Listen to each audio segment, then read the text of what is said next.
Hi guys, my name is Kat and welcome back to my booktube channel.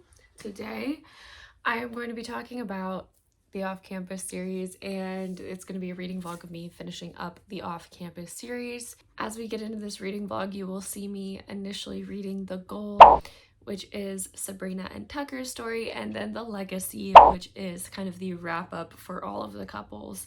But let's go ahead and get into that reading vlog.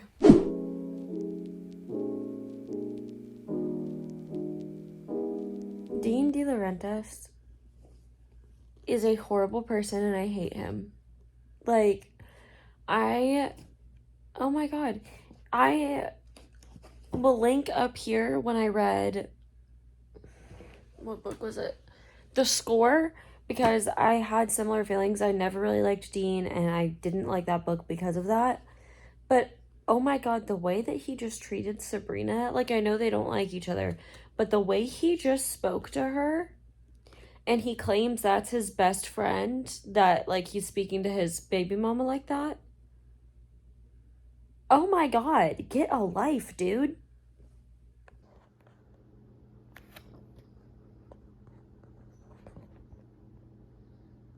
I've just taken an everything shower and I am fully in the mood to veg out and finish up the off-campus series. I bit my tongue, but the end of an era, truly. I love the off-campus series, but I'm almost done with The Legacy, so let's go.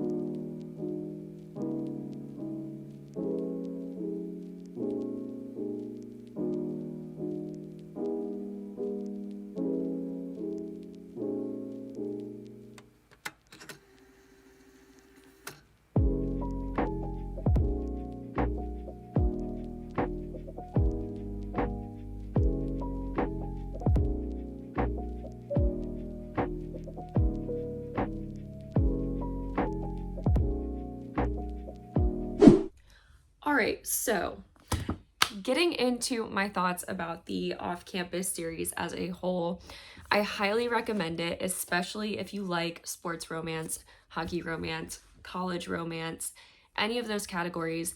Each book follows a similar format, but they all have different niches that they kind of fall into, which is what I'm about to explain right now. So, starting off with The Deal. This book is about Garrett Graham and Hannah. And if you've heard anything on TikTok about Garrett Graham, this is the man. This is definitely the best book in the series. It's my favorite book in the series. I rated it 5 stars. The tropes in this book are nerd, jock, and friends with benefits. And if you like spice, Garrett teaches Hannah how to do some things. So, great book. Loved The Deal. Next up, there was The Mistake, which is much shorter than The Deal. And this one follows Grace and Logan. I gave this one 4 stars. Still really, really good, just it didn't hit the same. So this one has a lot of groveling in it, and it also has the trope of a nickname only she's allowed to call him. This one was pretty cute, but I don't know. It's an interesting story. So basically, John Logan is looking for one of his friends and ends up in the wrong dorm, and he ends up in Grace's dorm, and that's how they meet. And it's kind of she's super innocent and he is not. And it's a lot of back and forth in this one, but still good. Then we've got The Score, which I gave 3.5 stars.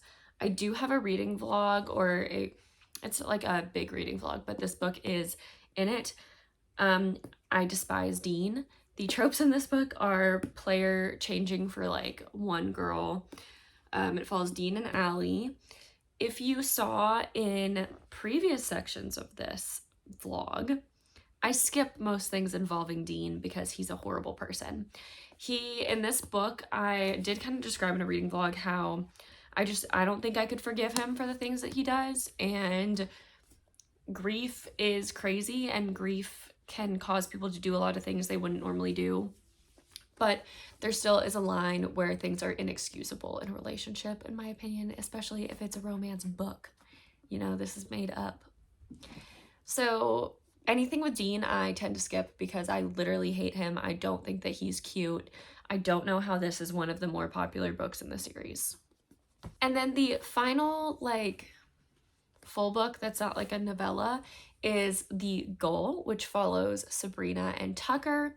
This book involves an unplanned pregnancy, which if you read the score or any of these books, you do get that foreshadowing. So it's not a spoiler, and it is very obvious. Sabrina is very much a Miss Independent, go-getter kind of girl, and Tucker is a... Dude, stop. And Tucker is like a Southern gentleman. So it is definitely an interesting mixture, but they are a super cute couple. I gave this one 4 stars. This is probably my second favorite in the series, which is saying a lot because if you know anything about me, I do not like unplanned pregnancy. I think because I knew that that's what I was getting into with this book, it changed my opinion and it made me like it a little bit more. But I really liked Sabrina's personality, and that really made the book for me. And then Tucker just is a very supportive, good boyfriend. I don't know why any of these people are friends with Dean. And then the last book in the series was The Legacy. It is in the other room, which is why I'm not holding it right now. But I gave that book 2.5 stars.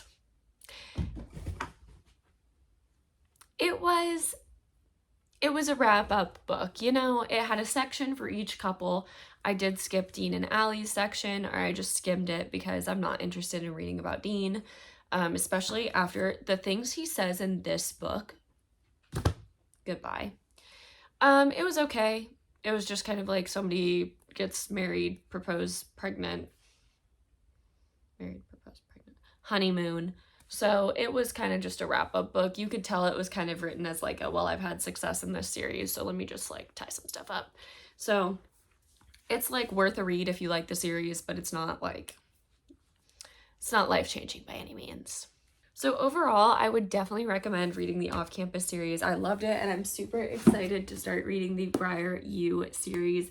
It is not as hyped up, but I'm sure there's some good ones, and I know that some of the characters we meet in the Off-Campus series are present in this. Fitzy, I'm waiting for you. I'm so in love with Fitzy.